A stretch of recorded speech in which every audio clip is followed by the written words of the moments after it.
know what else might be coming or what else they have access to. That's why it's so important to find the source and to close down this source. What's your top priority on this trip, sir? Make sure the Irish Accords and the Windsor Agreement stay in place. It's a poetic moment celebrating, in many ways, peace on the island of Ireland.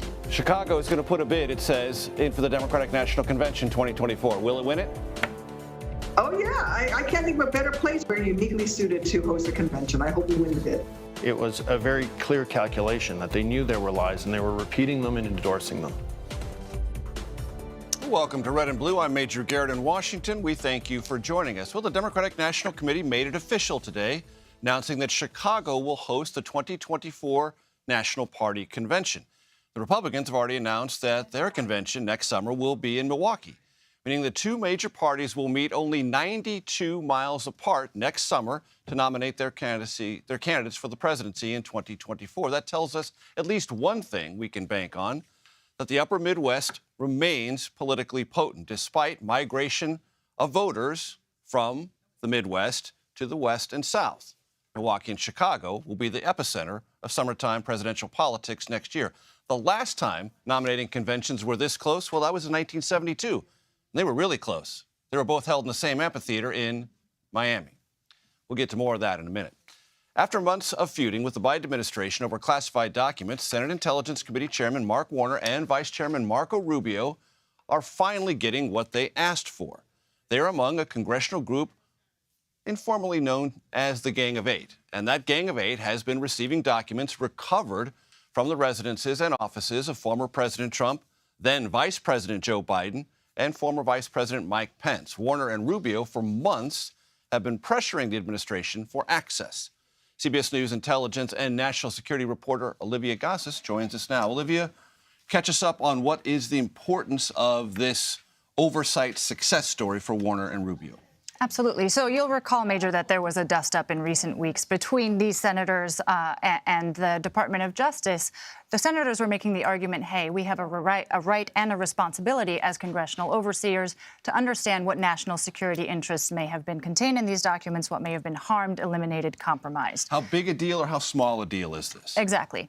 The Department of Justice said, of course, we understand. We want to work with you. Unfortunately, we have not one but two special counsel investigations underway, and therefore we can't facilitate access to these documents just yet. As one official told me at the time, a lot of lawyers got involved. Those lawyers apparently have gotten past this impasse. And, of course, thanks to the insistence of Senators Warner and Rubio, it now appears that these lawmakers have been getting access to the documents as of last week. Will the public learn very much about what they're going to learn? Probably not. I mean, intelligence has a shelf life. It's perishable. It's possible that these documents don't contain too much of value today, but that's exactly what they want to understand, because as we're learning in a related or an unrelated but different classified document story, when these documents are improperly handled, there's a risk that adversaries learn what we know, learn how we know what we know. If there's a human spy involved, that life could be put at risk. If there is electronic surveillance involved, a device could be shut down, and we thereby lose valuable windows into the planning of potential adversaries. And that's what these lawmakers are saying. They're saying we need to understand. These lawmakers, by the way, also approve funding for intelligence programs, pretty crucially, so they want to understand for themselves, again, what could have been harmed, compromised, or eliminated entirely. You have been working very, very hard, along with many of our CBS colleagues, on this, what has been, since late last week, a breaking story about documents appearing, physical documents, on the interwebs, and a massive investigation now led by the FBI, but the Department of Defense has its own investigation. Speaking of the Department of Defense, Defense Secretary Lloyd Austin talked about this just a moment ago. Let's roll some of that sound. But the documents that we are focused on thus far, 28th of February and the 1st of March. Well, they were somewhere in the web, and where exactly and who had access at that point, we don't know. We simply don't know at this point. I will tell you that we take this very seriously, and we will continue to investigate and turn over every rock until we find the source of this and the extent of it. Olivia, as best you can, tell us what we know and what we're still trying to find out. Absolutely. So the officials that I've been speaking to seem to think that this investigation could go pretty quickly because the universe of people with access to these documents is not minuscule, but it's pretty manageable. It's finite, right? And so, as you mentioned, a reporting team here at CBS News did confirm that the FBI is leading the investigation into the source's identity. They are working on the assumption that these documents were taken, not hacked, which is an important clue in and of itself because the printers that print top secret documents register when those documents are printed. There's literally a list of people who have access to them. Even if that list is 1,000 people long, it's still a finite list, which can be, by the way, cross-checked with who happened to access a Discord server in February or March. I think one of the most important and lingering questions out there is what motivated this person, right? Was this person, did he or she have a grudge against his or her employer? Was this person against the war in Ukraine? Was this person involved in a simple internet spat and wanted to resolve it by bragging about his or her access to classified information? We don't know the answer to those questions, but as we were reminded by officials today, it's early days. And regardless of the motive, it's a crime. It sure is. A serious crime. Which is not clear the person took into consideration when pretty flippantly leaking some of these documents on a dark corner of the web. I know you know the answer to this, but I want our audience to get your expertise on this. We surveil our enemies and we surveil our friends. True? It is true. It's uncomfortable and it goes unacknowledged oftentimes, but publicly, it is true. But everyone sort of knows it, right? That's right. There are more norms and guardrails in place in the case of allies, right? There's things that are not done, or at least not widely disseminated if they are done. So some of these documents do suggest that we are surveilling people like the South Korean government, elements of the Israeli government. Those intercepts tell part of the picture, right? It's also important to understand that intelligence pictures are a mosaic, right? And signals intelligence is just part of them. One person I was talking to today said, if I were taking only those signals intelligence in the abstract, I would have very low confidence that they were actually accurate. And one of the reasons that friends keep an eye on each other this way is to make sure that they have a confidence that what's being said publicly is what's also being said privately. Absolutely. Information and situational awareness is national security. Olivia Gazis, thank you so very much. Thanks, Major. President Biden has arrived in Northern Ireland to commemorate the 25-year anniversary of the Good Friday Agreement. That agreement ended a decade, if not more, of conflict in the region. The president laid out his plans for the trip as he departed Joint Base Andrews Tuesday morning. What's your top priority on this trip, sir? Make sure the Irish Accords and the Windsor Agreement stay in place. Keep the peace. That's the main thing. And it looks like we're going to keep your fingers crossed. The president will be traveling in Ireland through Friday, the 14th. Senior White House and political correspondent Ed O'Keefe joins us now from Belfast. So, Ed, what is the president doing tomorrow in Northern Ireland?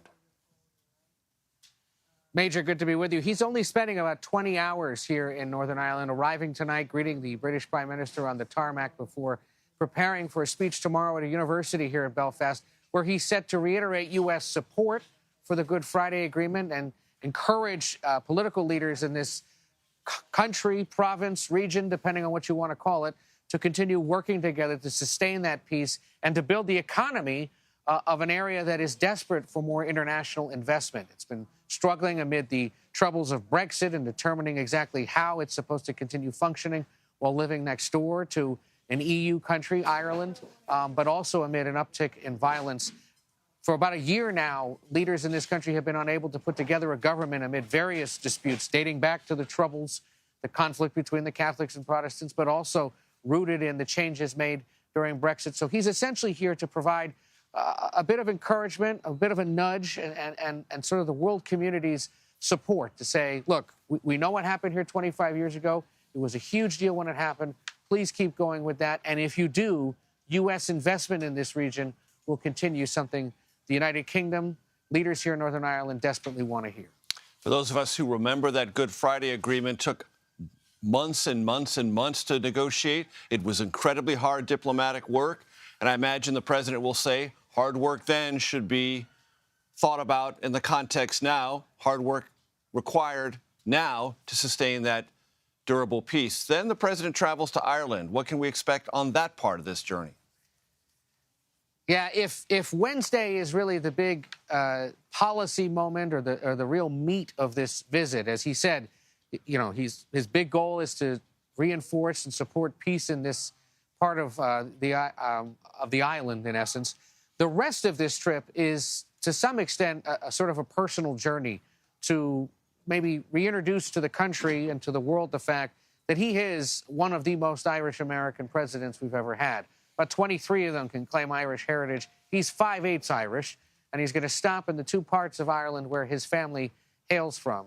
County Louth, which is a small county between Northern Ireland and Dublin, and then County Mayo later in the week on Friday to visit a part of the country where his paternal great-great-grandparents hailed from. It's actually a cathedral there built with bricks that had been constructed by one of his great-great-grandfather's companies.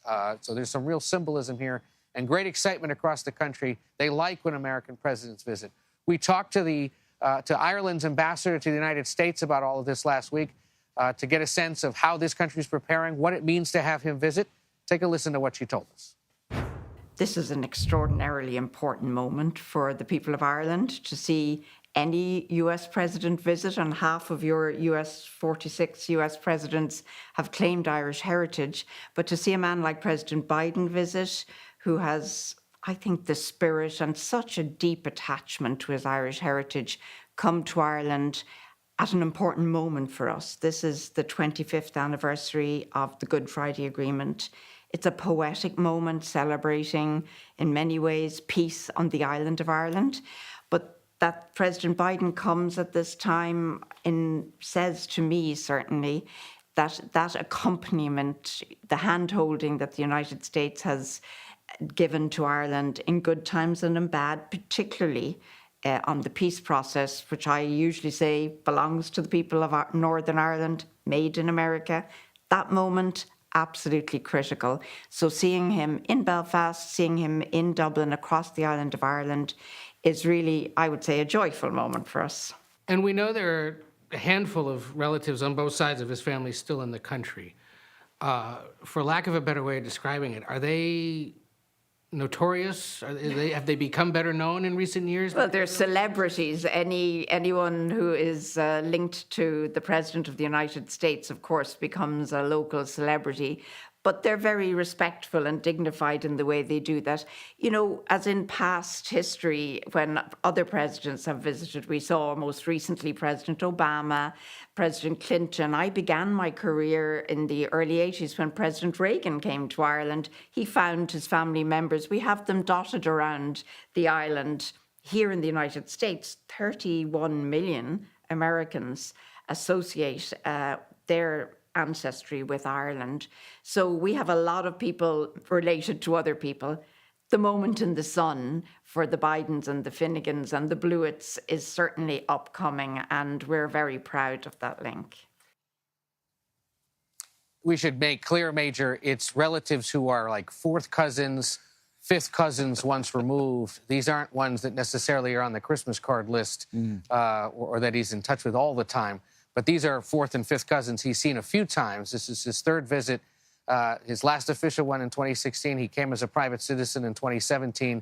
This one expected to be quite large. We expect to see big crowds greet him when he visits these tiny Irish villages later in the week. Ed O'Keefe, in your political travels and in mine, we've encountered politicians who find Irish ancestry, whether it's legit or not. In the president's case, it's very legit. And before I let you go, just names to remember from 25 years ago: Bill Clinton, Jerry Adams, George Mitchell, and Tony Blair. Ed O'Keefe, thanks so very much. Take care. The 2024 Democratic National Convention is heading back to the Windy City of Chicago. We hear from Illinois Senator Tammy Duckworth about that after the break. You are streaming Red and Blue, reporting across the political divide.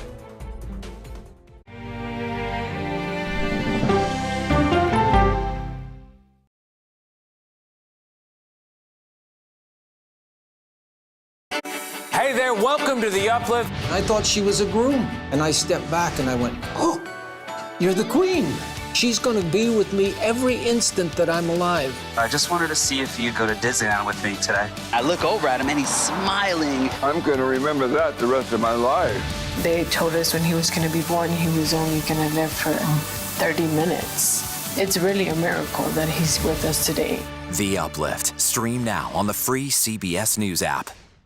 When you wake up in the morning, we want to be your go-to team. On our places, bright, shiny faces. I don't go to work in the morning. I go for coffee with my two good friends, and we talk about the world. Your morning routine just got better. CBS Mornings. An original documentary from CBS reports. I always tell people that Twitter would not be Twitter without Black Twitter. It's just us being in fellowship with each other. And it becomes a conversation you don't want to be left out of. People really started to recognize the power of activism on Twitter. Based on that one tweet, the hashtag #OscarsSoWhite was trending around the world. If anything has really powered Black Twitter, it's been humor. If your food ain't right, we're going to tell you about that too. We tend to create change, create culture and cool. That's how movements happen on Black Twitter and go beyond more than that. Black Twitter, the Twitterverse that changed a generation. Now streaming on the free CBS News app. You ready? A generation of kids opens up on CBS Reports. I just want to be like a regular kid. Their world, their struggles, their voices. What if I was white? A lot of people like to call names and make you feel ashamed for being proud of who you are. Now streaming Gender. I did not realize that you could change your gender. Realizing how you feel. You can be a boy, sometimes you feel like a girl, sometimes you feel like both. Redefining who you are. Identify as trans. Gender fluid. Non-binary and queer. Is the idea of gender a thing of the past? And to be yourself, always, no matter what anyone says, I love you. Are the kids all right? Gender. Now streaming on the free CBS News app. Stories that inform. You can be really old at 60, and you can be really young at 85. Inspire. How do we unlock the power within ourselves to be who we want to be? And brighten your day. The best part of fame is making people feel good. Always send the people home happy. Make every day a little more like Sunday morning.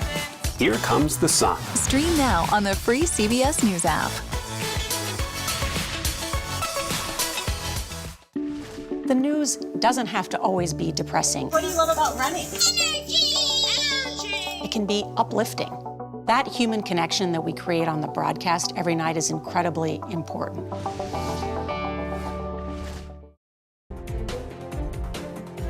As we mentioned at the top of the show, Chicago will host the 2024 Democratic National Convention. President Biden made the final decision, saying it will give Democrats the opportunity to tout their progress, particularly, he said, on the economic front.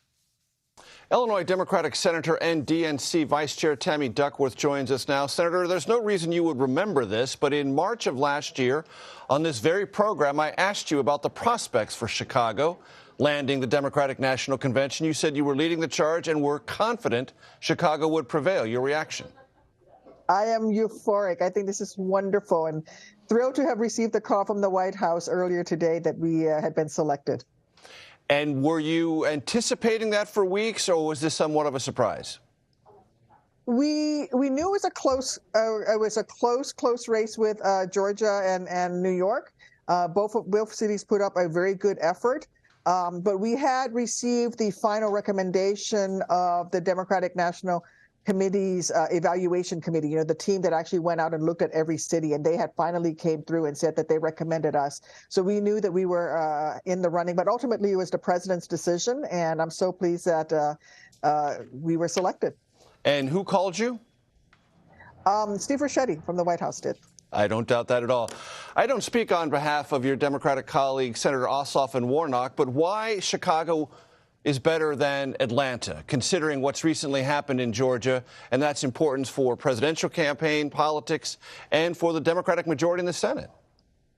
Yes, well, I'm a big fan of both of my colleagues from Georgia, and I know Georgia put up a very good effort. I think at the end of the day, it was a combination of many different things that put Chicago over the top. Number one, infrastructure-wise, the hard infrastructure of things is that we are uniquely positioned to host a convention of this size in a very seamless way. And then also, you know, we are very much a pro-labor state. If you want to send out the messaging for the Democratic Party that we are the party of working families, we are the party that looks out for workforce development, for labor rights, then you need to be in Illinois. Also, we have really made ourselves a center for women's reproductive choice in the country. And so all of that put together, along with the fact is, if you want to speak to the most number of battleground states in 2024, you need to be in the Midwest. You need to be where the blue wall is, and where it. You were talking about Senate races that are up in Wisconsin, Ohio, Pennsylvania, Michigan, and so we really are the center of the country, the place where you can reach the most battleground states, and it all came together for us. Senator, you mentioned abortion and access. I want to get not your reaction, because I'm pretty sure what that's going to be, to the judge's ruling last Friday out of Texas, but do you think that ruling should be adhered to? There have been some Democrats and even one Republican who said that ruling should just be ignored. Yeah, that hearing is atrocious, but I also respect the judiciary as a co-equal branch of government. And frankly, I don't want to open that Pandora's box, that can of worms, where we have one branch of government starting to ignore the judiciary. I think we need to bring this to the American people and talk to them about the Republican Party and what they're doing to try to enact a universal national ban on access to choice, even in states like mine, where we have made it clear, where our voters have made it clear that we want access. We want to maintain access to choice. Is there any federal legislation in this space that you would support, Senator Duckworth, in terms of access or limiting it in any term of weeks or anything like that, as far as abortion itself? I would fully support enacting Roe v. Wade into law, along with the restrictions under Roe v. Wade. So that would be first trimester and some exceptions in the second trimester? Yes. Very good. So, as you know, pitifully, possibly inevitably, Louisville's name was added to the long list of American cities marred by a mass gun shooting. Illinois earlier this year passed and the governor signed very restrictive gun laws dealing with assault weapons. They're now hung up in court. What's the situation in Illinois, and what's your sense of what America needs to do and say about this epidemic currently? Well, studies show that something like 20% of all Americans at this point now know someone personally who was a victim of gun violence. Bottom line, we need to ban assault-style weapons. We need to ban high-capacity magazines. This shooter apparently went out and bought this AR-15 that they used to massacre their co-workers. They just bought this gun last week, I believe. We need to ban this weapon of war. Listen, I was a soldier for 23 years. I carried an M16. I carried an M4. I know what an assault rifle can do. These are, this is a firearm that's meant to be used on a battlefield to stop the enemy. This is not something that you use for hunting. This is certainly not something that should be on the streets of our cities. And so we can right now today pass universal background checks. We can pass an assault weapons ban. We can pass a ban on high-capacity magazines. Those last two things are one of the most common denominators involved in mass shootings in this country. And yet, Senator, in Illinois' experience, it did just that at the state level. It immediately got challenged in court, and with the recent Supreme Court ruling in a New York case, that law in Illinois is in jeopardy. It is. And, we need to remind the voters which legislators are the ones that are kowtowing to the gun lobby and to the NRA, and who is actually working to protect them and their children in their schools. And frankly, we need to take that message back to the American people, and people need to vote. If you are tired of gun violence and you're tired of the fact that we have had more mass shootings in this country than there have been days in the year, then you need to call your Republican legislators and ask them why they continue to put the well-being of the NRA and gun manufacturers over the well-being of your neighbors and your families and your kids. Illinois Democratic Senator Tammy Duckworth. Senator, thank you. A federal judge in D.C. made an interesting and impromptu prediction about former President Trump's legal challenges. That prediction could have implications well beyond Washington. We'll explain next. You are streaming Red and Blue, reporting across the political divide.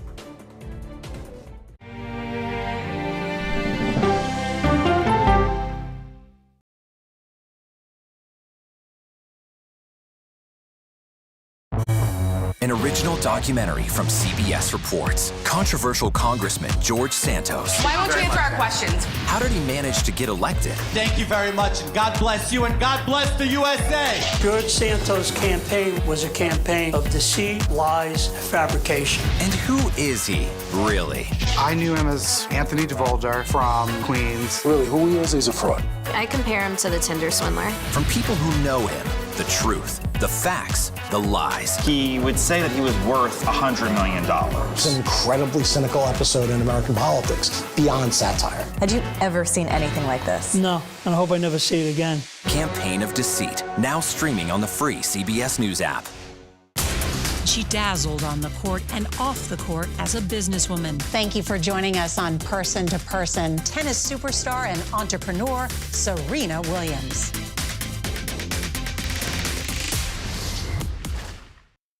An original CBS Reports documentary. I asked my students, what are we going to do about racism in the United States? The backlash over teaching about racism in American schools. I don't think it has any place in the classroom. We can either pretend and say, no, we're not racist and we're all great people, or we can actually start to do the really, really hard work of addressing it. How did you lose your job? I made the statement that white privilege is a fact. Is it helping diversity and inclusion? When you bring in different people's stories and experience, it enriches education. If you don't talk about something, it doesn't go away. Or driving us further apart?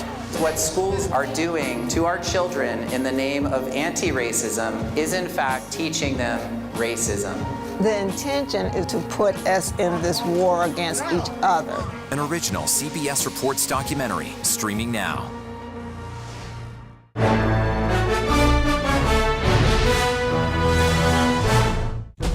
An original CBS Reports documentary. I was entitled to equal pay for equal work under the law. Does the Supreme Court's power need to be checked? 9 Supreme Court justices, 5 of them said no, she's not entitled. That's not right. Calls to fix the court tend to go along with the politics of the moment. Republican-appointed justices have all tended to go in one direction, with the Democratic-appointed justices tending to go in another. Even though it's only 9 justices, it takes 5 of them to make the law of the land. Does it have political impact? True. Political intent? Probably not true. If the American people don't trust the judgment of their court, that's a real problem for our democracy. An original CBS Reports documentary, streaming now. When you wake up in the morning, we want to be your go-to team. Your morning routine just got better. CBS Mornings.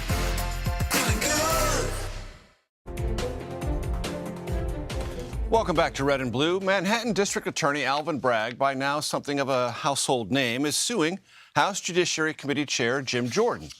Bragg is asking a judge to invalidate subpoenas the Ohio Republican issued to try to compel Bragg to testify before the House panel as part of its inquiries into the Manhattan DA's indictment of former President Trump. If you followed all that, good for you. CBS News congressional correspondent Scott McFarland is tracking all this, joins us now. This feels and sounds like just a legal scrum. It does feel performative because both sides are trying to amplify their messages and filing litigation in the process, seemingly. But here's the thing. The House Judiciary Committee does have subpoena power, and we saw this last Congress when the January 6th committee, with its subpoena power, cut legal challenges from those upon whom subpoenas were served. So not only is Alvin Bragg challenging the subpoena of his former ADA, Mark Pomerantz, but also any future subpoena of Bragg himself. So a longtime D.C. federal judge said something very interesting that caught your ear today, Scott. What was it and what might it mean? A particularly provocative musing from one of the most senior federal judges in America, Judge Paul Friedman, who was handling a January 6th sentencing today, a man named Robert Sanford, who was sentenced for assaulting police. But during the sentencing As part of the January 6th. Right. Part of the attack itself. But when he was sentencing Sanford, he said something different. He said there's a need for deterrence in these cases because of the risk in the future. And then he said this: there are still people who believe the election was rigged. There are still people who believe or who support Donald Trump. And though not many showed up at the courthouse in Manhattan, maybe, he said, there are people who will show up here at this court in D.C. when the Justice Department moves in a few months, I suspect. forecasting, speculating there'll be a D.C. prosecution of the former president. Federal judges rarely say things idly or casually. He might have just have been musing, but it captured the attention of the entire courtroom and really does raise the prospect of what happens if the former president is charged here, too. Should that be filed under informed speculation? He is among the most senior judges in America, certainly in that courthouse, and he doesn't have a past history of just randomly speculating. Dominion Voting Systems has a $1.6 billion defamation suit against Fox News. That's supposed to start Monday. There have been filings before. What do they tell us? Jury selection Thursday and Friday ahead of Monday's start. What's really at issue here is how much can they reference January 6th and how much can Fox argue all of this stuff that was said was newsworthy, therefore we could say it. The judge is likely to limit all of that. References to January 6th and any argument that this was newsworthy, if it's known to be false, newsworthiness really isn't an issue. It is not. Thanks for clarifying that. Scott McFarland, we thank you very much. That does it for today. You can stream Red and Blue Monday to Thursday at 5 p.m. Eastern. Here's a reminder. You probably knew this. You're streaming CBS News.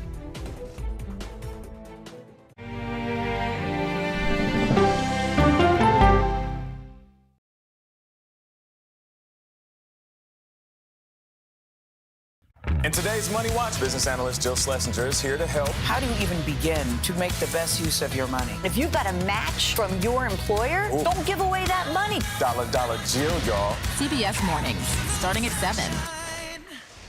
An original documentary from CBS reports. The carnage in our nation's schools has become painfully repetitive. Not one more child! School shootings have parents fighting mad. I promised my daughter I was going to fight. It's going to keep on happening. And teachers taking lessons in how to fight back. This is an exercise.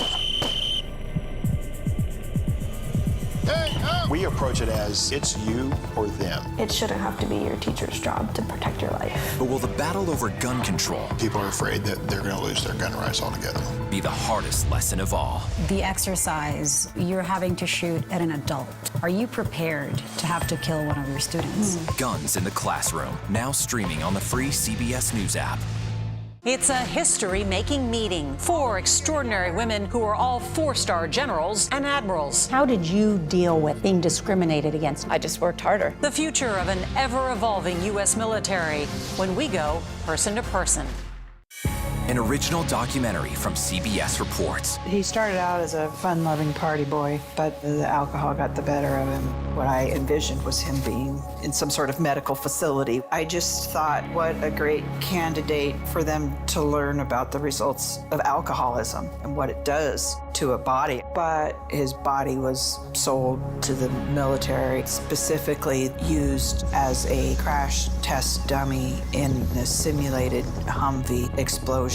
I was devastated. I had the box. I don't know if they were his ashes or not. I just held it as tight as I could, and I just told him how sorry I was. Body Brokers, now streaming on the free CBS News app. When weather turns extreme, The threat of severe weather and dangerous tornadoes is expected to last. CBS News and the Weather Channel bring you virtual weather technology so advanced, so real. Let's bring in our partners at the Weather Channel. Now 6 feet of water, imagine that. Cars that can act like battery lamps. These hyper-realistic simulations show you what the weather will look and feel like before it happens. Feel the forecast, streaming on CBS News. When you wake up in the morning,